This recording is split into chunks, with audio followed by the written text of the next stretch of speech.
स्वागत है एक बार पुनः आप सभी का आज की क्लास में। आइए देखते हैं आज हम लोग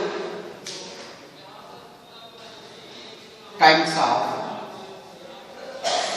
ऑफ टिश्यू,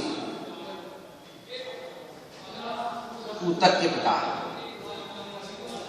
देखिए आपने देखा था जो हमारे टिश्यू होते हैं यानी कि जो ऊतक होते हैं ये चार प्रकार की होती हैं। पहली जो आपने पढ़ा था वो आपके थे एपिथेलियम टिश्यू, या फिर हम लोग इसे बोलते हैं एपिथेलियम टिश्यू, है ना। सेकंड जो थी वो कनेक्टिव टिश्यू यानी कि संयोजी ऊतक, ठीक है ना। यानी ये जो ऊतक दूसरे टिश्यूज को ऊतक को जोड़ने का काम करती है उस ऊतक को हम लोग कनेक्टिव टिश्यू कहते हैं। तीसरी जो है वो मस्कुलर टिश्यू यानी कि मांसपेशीय ऊतक, ठीक है ना। मांस आपने सुना होगा तो वही है मस्कुलर टिश्यू यानी मांसपेशीय ऊतक, ठीक। इस ऊतक में आकुंचन की क्षमता पाई जाती है यानी कि कॉन्ट्रैक्शन की क्षमता पाई जाती है और रिलैक्सेशन की क्षमता पाई जाती है यानी कि सिकुड़ने और फैलने की क्षमता पाई जाती है। इनके आकुंचन यानी कि कॉन्ट्रैक्शन की वजह से ही बॉडी के जो विभिन्न ऑर्गन है उसमें मूवमेंट होता है। तो ये जो टिश्यू है इसे हम लोग मस्कुलर टिश्यू। एंड फोर्थ जो है वो क्या है, नर्वस टिश्यू। नर्वस टिश्यू है यानी कि तंत्रिका ऊतक, ठीक। ये सभी स्पेशल टिश्यू हैं, बट जो नर्वस टिश्यू है ये ऐसे टिश्यूज होते हैं, ऊतक होते हैं जिसमें इलेक्ट्रिक जो इंपल्सेस होता है यानी कह सकते हैं तंत्रिका जो कह सकते हैं कि जो विद्युत आवेग होता है वो इसके अंदर फ्लो करता है, यानी कह सकते हैं विद्युत आवेग का इसके अंदर संचरण होता है और संचरण होने के फलस्वरूप ये सूचनाओं को एक भाग से दूसरे भाग तक पहुंचाने का काम करते हैं और ऐसे टिश्यूज को हम लोग नर्वस टिश्यू कहते हैं। आइए हम लोग देखते हैं पहली एपिथेलियम टिश्यू। आज हम लोग स्टडी करेंगे एपिथेलियम टिश्यू। एपिथेलियम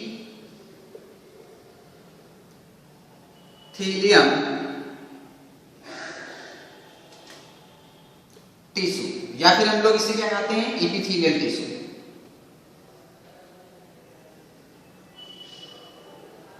देखिए आपको हमने बताया था कि ये एपिथेलियम टिश्यू ऐसे टिश्यू होते हैं, ऐसे ऊतक होते हैं जो शरीर के अंगों को ढकने का काम करते हैं। आपने टिश्यू की डेफिनेशन आपने सुना ही था कि कोशिकाओं की जो ग्रुप होती है वो ग्रुप आपके टिश्यू कहलाती है यानी कि ऊतक कहलाती है, ठीक है। यानी कि विशिष्ट कार्यों को करने के लिए कोशिकाएं जो होती हैं एक साथ आती हैं, समूह में आती हैं और समूह में आने के फलस्वरूप वो ऊतक बनाती हैं, तब जाकर वो किसी विशेष कार्य को संचालित कर पाती हैं यानी कि कर पाती हैं। तो उसमें आपने देखा था कि कोशिकाओं की ऐसी समूह जिसकी ऑरिजिन यानी कि जो उत्पत्ति है वो भी क्या हो, समान हो, ठीक है।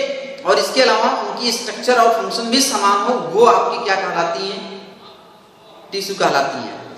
देखिए एपिथेलियम टिश्यू क्या करती हैं, जो भी हमारे बॉडी के ऑर्गन होते हैं उस ऑर्गन को ये कवर्ड करती हैं यानी कि ढकने का काम करती हैं।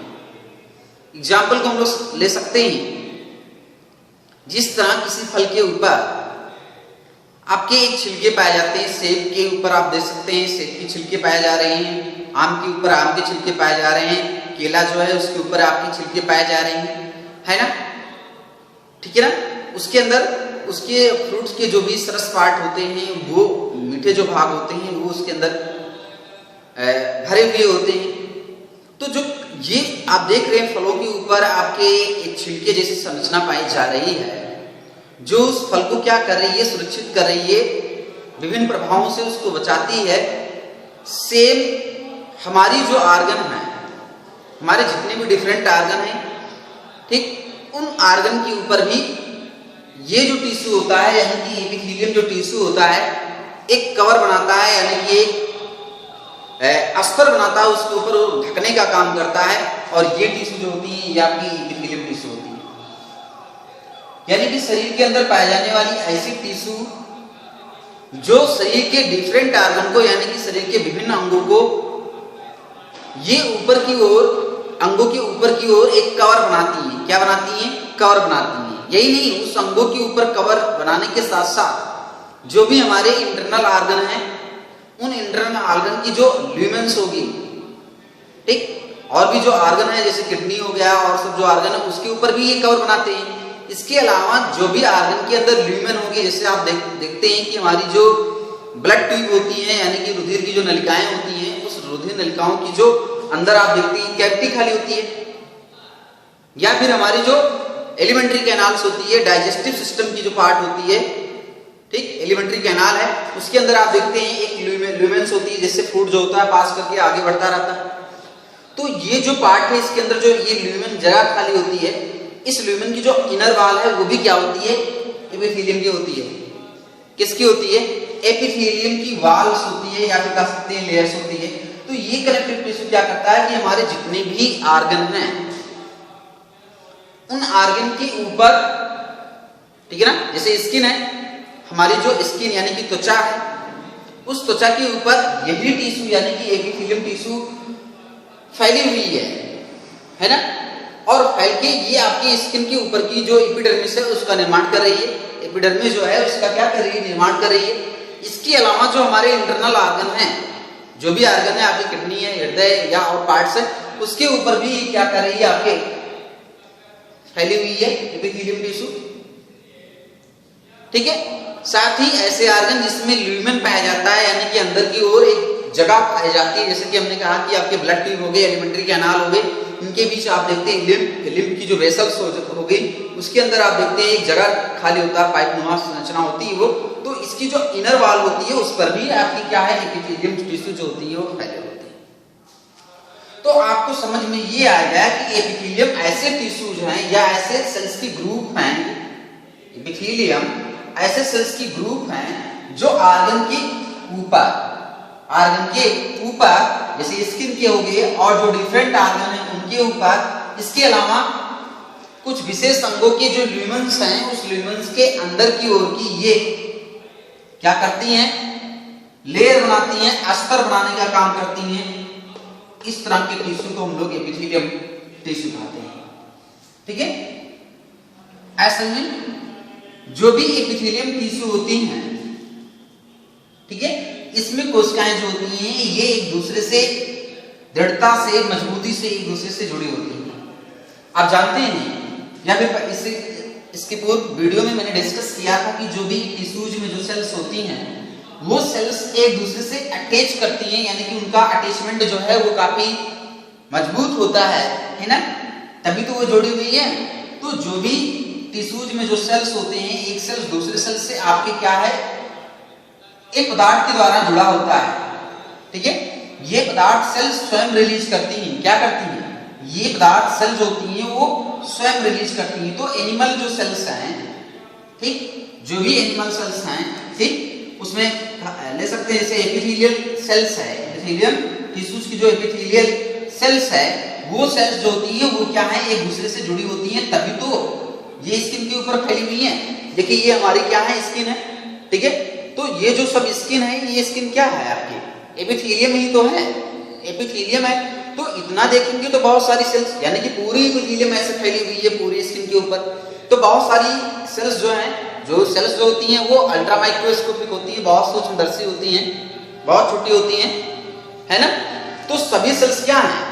परस्पर एक दूसरे से जुड़े हैं ना।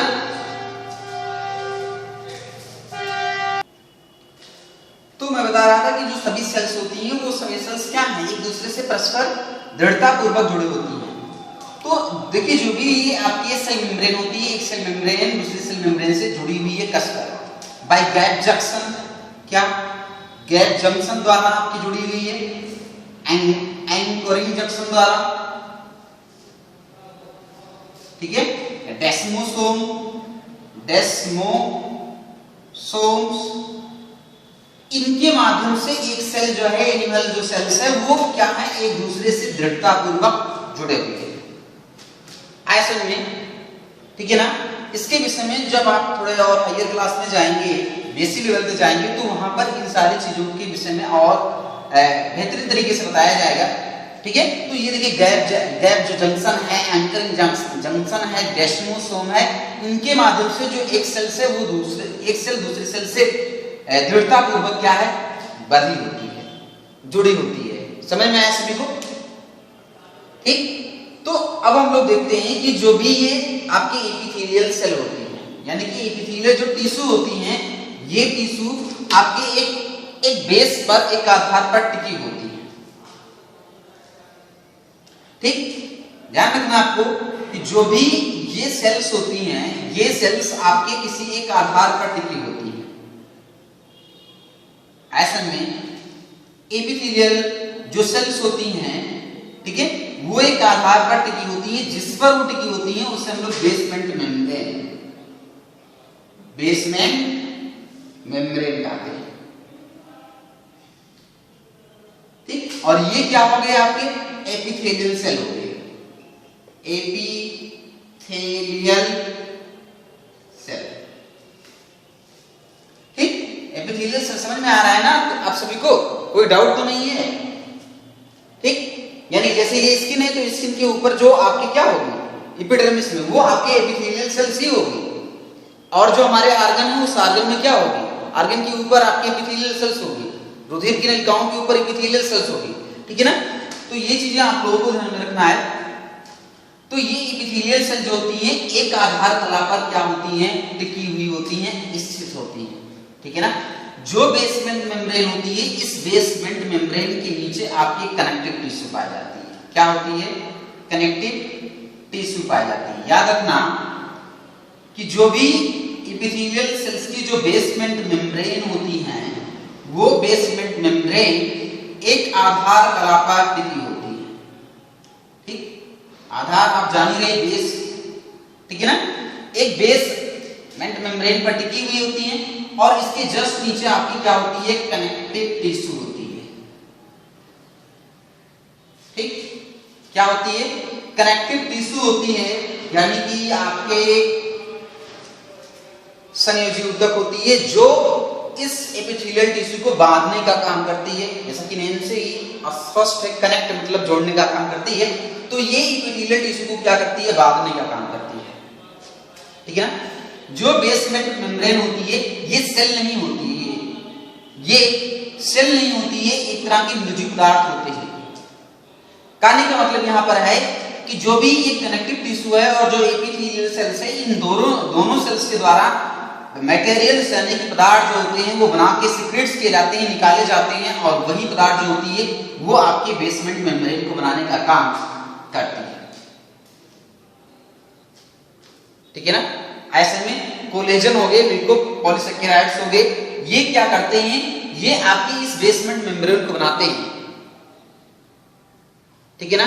क्या करते हैं, इस बेसमेंट मेम्ब्रेन को बनाने का काम करते हैं। और देखते हैं हम लोग कि जो भी ये एपिथेलियल टिश्यू होती है, इस एपिथेलियल टिश्यू में या फिर सेल्स के अंदर आपके रुधिर नलिकाएं जो होती हैं, यानी कि ब्लड की जो पतली ट्यूब होती हैं, कैपिलरी होती हैं, वो नहीं जाती है। लेकिन फिर भी इन सेल्स को जीवित रहने के लिए न्यूट्रिएंट्स की रिक्वायर होती है। तो ये क्या करती है, एपिथेलियल जो टिश्यू होते हैं, इस एपिथेलियल टिश्यू के बेसमेंट मेम्ब्रेन के नीचे आपकी क्या होती है, कनेक्टिव टिश्यू होती है। और कनेक्टिव टिश्यू के नीचे आपकी क्या होती है, ब्लड कैपिलरी। समझ लो है क्या है, ब्लड कैपिलरी है, यानी कि रुधिर केशिकाएं, खून की बहुत बारीक नलिकाएं होती हैं। तो समझ लो ये ब्लड जो कैपिलरी आई हुई है, इस ब्लड कैपिलरी से जो न्यूट्रिएंट्स होगा निकलेगा यहाँ पर इसके टिश्यू प्लेट में, फिर यहाँ से न्यूट्रिएंट्स को ये जो आपकी एपिथेलियल जो सेल्स होती हैं वो इस न्यूट्रिएंट्स को लेती जाती हैं, अपना काम करती जाती हैं। समझ में आया सभी को? ठीक है ना? ओके, कोई डाउट तो नहीं है? मैं यही कह रहा हूं कि एपिथेलियल जो टिश्यू होती है, इसमें आपकी क्या है कि रुधिर नलिकाएं नहीं सप्लाई हुई है। ये क्या करती है, बेसमेंट मेम्ब्रेन के नीचे जो आपके कनेक्टिव टिश्यू होती हैं, उन्हीं कनेक्टिव टिश्यू से ये न्यूट्रिएंट्स को रिसीव करती रहती हैं, यानी कि प्राप्त करती रहती हैं और अपना वर्क करती रहती हैं। ठीक है ना? अब एक चीज और हम लोग जानते हैं कि जो हमारे ये एपिथेलियल टिश्यूज होते हैं, ये आपके इनका निर्माण जो होता है, आप जैसा कि मैंने पूर्व वीडियो में बताया था कि जो भी टिश्यू का फॉर्मेशन होता है या फिर आर्गन का निर्माण होता है, आर्गन की जो टिश्यू होती हैं वो 3 तरह के जर्म स्तरों से बनते हैं। 3 जर्म लेयर्स हमारे पास होते हैं, यानी कि जब भी शरीर निर्माण की कहानी जो है वो शुरू होती है तो उसमें 3 जर्म लेयर बनते हैं, एक्टोडर्म, मेसोडर्म एंड एंडोडर्म। तो इन तीनों जर्म की लेयर से, यानी कि जनन की स्तर से बॉडी के डिफरेंट ऑर्गन का फॉर्मेशन होता है। ठीक, असल में तो जैसे कि आपके एक्टोडर्म 3 जर्म लेयर होती है, एक्टोडर्म, ठीक, मेसोडर्म एंड एंडोडर्म। देखिए ये 3 जर्म लेयर होती है, ये क्या होती है? जर्म लेयर होती है। टिश्यू ही तो ऑर्गन बनाएंगे। आपने देखा था कि आपके बायोमेटर थे, क्या थे? बायोमेटर थे, ठीक है, और बायोमेटर आपके सेल आपके टिश्यू, और टिश्यू आपकी क्या करती थी? ऑर्गन बनाती थी। यही तो आपने देखा था, ये चीजें आपने पढ़ा था ना टिश्यू के स्टार्टिंग क्लास में। तो आप देख रहे हैं ये जो जर्म लेयर होती है, इसी से आपके 3 जर्म लेयर्स होती है, इससे डिफरेंट टिश्यू का फॉर्मेशन होगा। तो एपिथेलियल जो टिश्यू हैं, जो एपिथेलियल टिश्यू होते हैं, ये तीनों तरह के जर्म लेयर से बनते हैं। याद रखना आपको कि जो एपिथेलियल टिश्यू हैं, ये एपिथेलियल टिश्यू जर्म के तीनों लेयर से बनती हैं, जर्म के तीनों लेयर से बनती हैं, ठीक है ना? आज समझ सभी को, कोशिकाएं परस्पर जुड़ी होती है, एक दूसरे से लगी होती है, ठीक। तो ये आपकी क्या है? एपिथेलियल टिश्यू की इंट्रोडक्शन है। अब हम लोग जानते हैं एपिथेलियल टिश्यू के फंक्शन क्या, इसके फंक्शन देख लेते हैं हम लोग। कार्य क्या होता है एपिथेलियल टिश्यू जो है, इसके कार्य क्या होते हैं? ठीक, बहुत सारे कार्य होते हैं। पहली जो कार्य हम लोग पढ़ लेते हैं वो कवरिंग, बहुत ही इंपॉर्टेंट चीज है कवरिंग। कवरिंग का मतलब है ढकना, क्या कवर्ड करना है, यानी कि ऑर्गन को ढकना।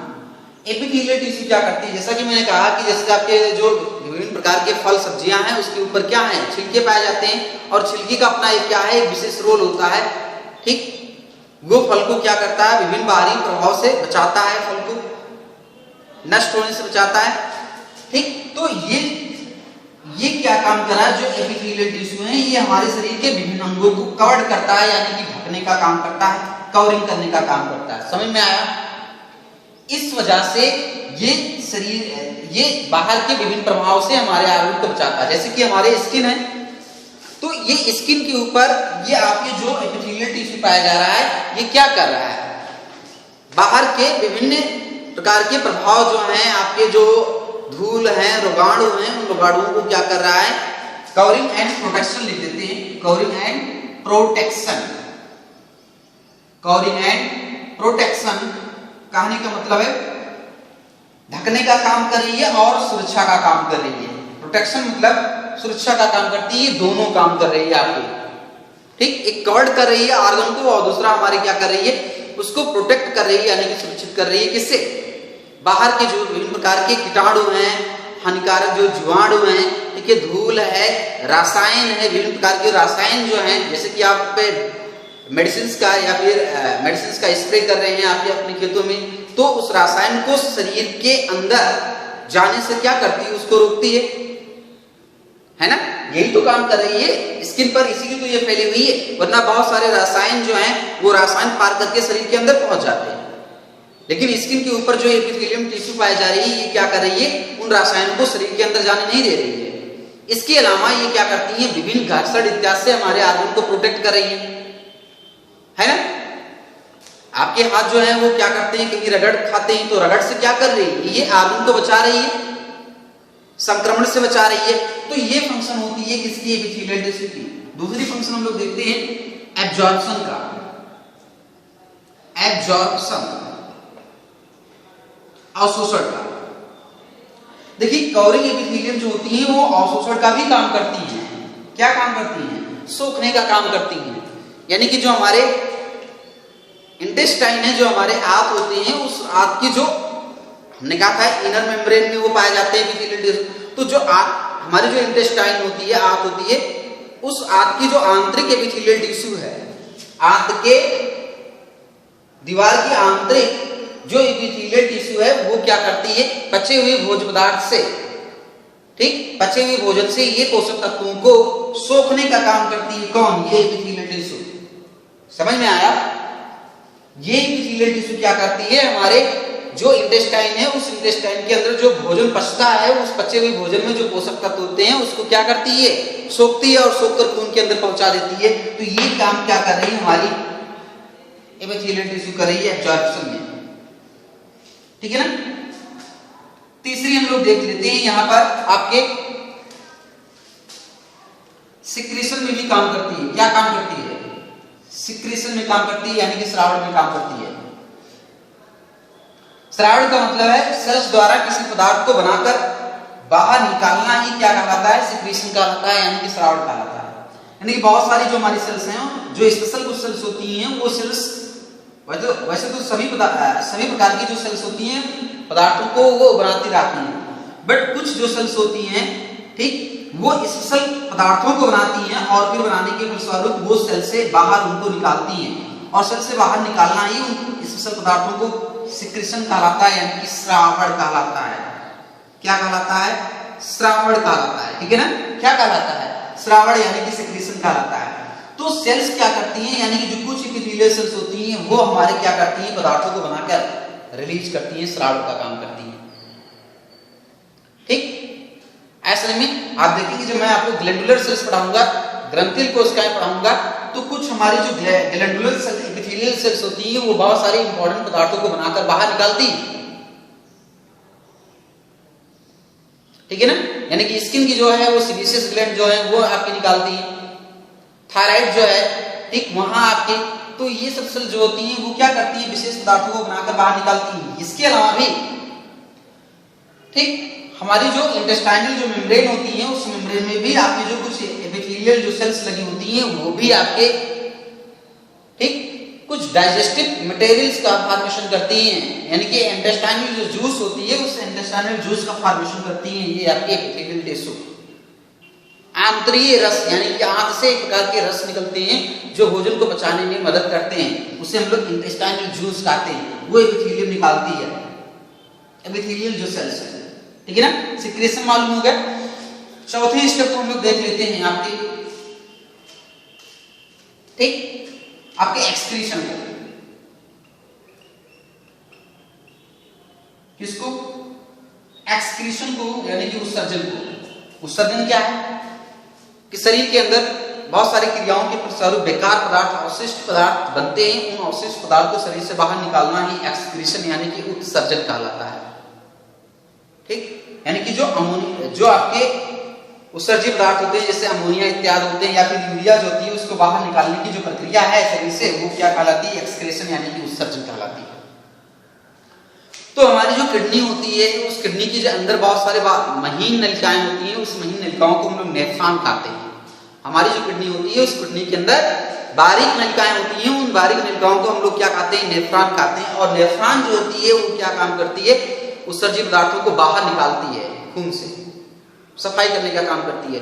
तो जो नेफ्रॉन्स होती है उस नेफ्रॉन्स के अंदर भी आपके कुछ एपिथेलियल सेल्स पाए जाते हैं, कुछ एपिथेलियल सेल्स पाए जाते हैं जो उत्सर्जित पदार्थों को शरीर से बाहर निकालने में हमारी मदद करते हैं।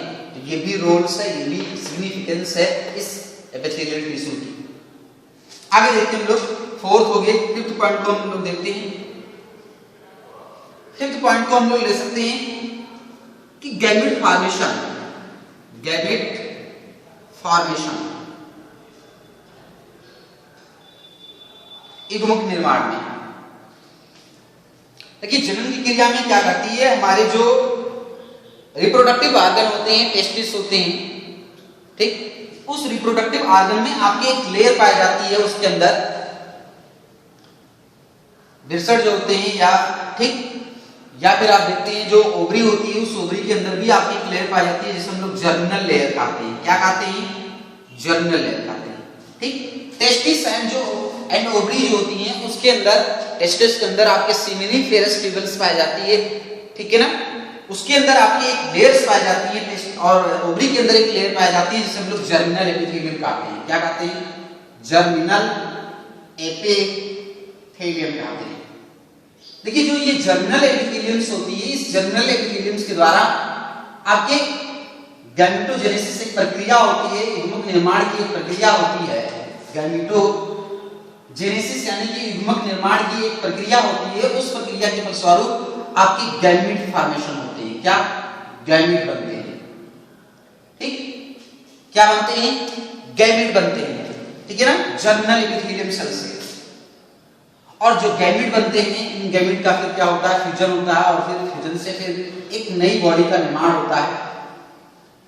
तो ये क्या करते हैं? रिप्रोडक्टिव में भी भाग लेते हैं। ठीक है ना, रिप्रोडक्शन में भी इनकी रोल होती है आपकी किसकी? एपिथेलियल टिश्यू की। ठीक है ना।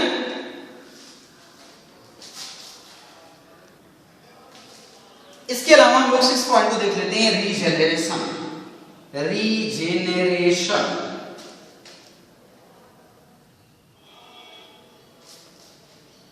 एक और इंपॉर्टेंट और भी फंक्शन है, बट लास्ट हम लोग पढ़ते हैं रीजेनरेशन। ठीक, जनरेट का मतलब है, जनरेशन का मतलब है बनाना। ठीक, यानी किसी चीज का फॉर्मेशन करना, और री मतलब दोबारा। आप जानते हैं आपके शरीर पर जब भी कोई इंजरी होती है या फिर चोट लगती है, समझ लो आपके हाथ में, हाथ पर कहीं रगड़ हो जाती है। ठीक, उस रगड़ की वजह से जो स्किन होती है वो स्किन छिल उठती है, यानी कि वहां की स्किन जो होती है हट जाती है। फिर क्या होता है कि उस स्थान पर एक नई स्किन निकल आती है, उस घाव को पूरी तरह भर लेती है। ये एपिथेलियल सेल्स की देन है, एपिथेलियल जो टिश्यू है इसकी देन है। ठीक, यानी कि आपके हाथ में या शरीर पर, पांव में, शरीर पर विभिन्न जगहों पर समझ लीजिए कहीं रगड़ की वजह से, खरोच की वजह से स्किन जो होती है वो हट जाती है। ठीक, असल में निकल जाती है, गड्ढे हो जाते हैं, वहां पर घाव हो जाते हैं। तो उस कंडीशन में आपके जो एपिथेलियल सेल्स होती है, ये एपिथेलियल सेल्स क्या करती है? तेजी से विभाजित होती है, यानी कि विभाजित का मतलब है तेजी से बंटवारा करती है। नई सेल्स, एपिथेलियल सेल्स की नई सेल्स का फॉर्मेशन करती है, और जैसे जैसे एपिथेलियल की नई सेल्स का फॉर्मेशन होने लगता है, ये उस घाव को भर देती हैं, और फिर से उस स्थान पर आपके घाव जो है वो खत्म हो जाता है, यानी कि वहां पर फिर से स्किन का निर्माण हो जाता है। ठीक, तो ये जो चीजें हैं ये क्या कहलाती हैं? रीजेनरेशन कहलाती हैं। क्या कहलाती हैं? रीजेनरेशन कहलाती हैं। ठीक है ना। एक और दे सकते हैं हम लोग, सेवन कंडक्शन में दे सकते हैं, यानी कि संवाहन में। किसमें? संवाहन में दे सकते हैं, या और भी दे सकते हैं, यानी कि ये गैसीय विनिमय भी काम, गैसीय विनिमय में, या फिर कह सकते हैं जो विसरण होती है, प्रासरण होती है, उसमें भी आपके ये मदद करती है। जैसे वायु कोष्ठक के अंदर, यानी कि फेफड़े के अंदर वायु कोष्ठक पाए जाते हैं, उन वायु कोष्ठक के बीच आपकी क्या होती है? गैसीय विनिमय होती है। रुधिर के केशिकाओं की जो जाल होती है और वायु कोष्ठक होते हैं, उनके बीच गैसीय विनिमय होती है, यानी कि ऑक्सीजन उस वायु कोष्ठक से आपके पहुंच जाती है रुधिर के अंदर, और रुधिर से कार्बन डाइऑक्साइड जो है वो वायु कोष्ठक में आ जाती है। फिर वायु कोष्ठक से होते हुए श्वसन तंत्र के जो मार्ग होते हैं उससे नाक द्वारा ये बाहर निकल जाती है। तो विसरण में भी ये काम करती है। कौन? आपकी जो एपिथेलियल टिश्यू होती है। ऐसे बहुत सारे फंक्शन है आपके एपिथेलियल टिश्यू के। ठीक, एनसीईआरटी की बुक को आप पढ़ते रहिए, देखते रहिए। ठीक है, फिलहाल आज के इस क्लास में इतना ही। नेक्स्ट क्लास में हम लोग एपिथेलियल टिश्यू की जो टाइप्स हैं उसको पढ़ेंगे, और टाइप्स की जो नॉलेज होगी वो हम लोग देखेंगे। फिलहाल आज की वीडियो में इतना ही।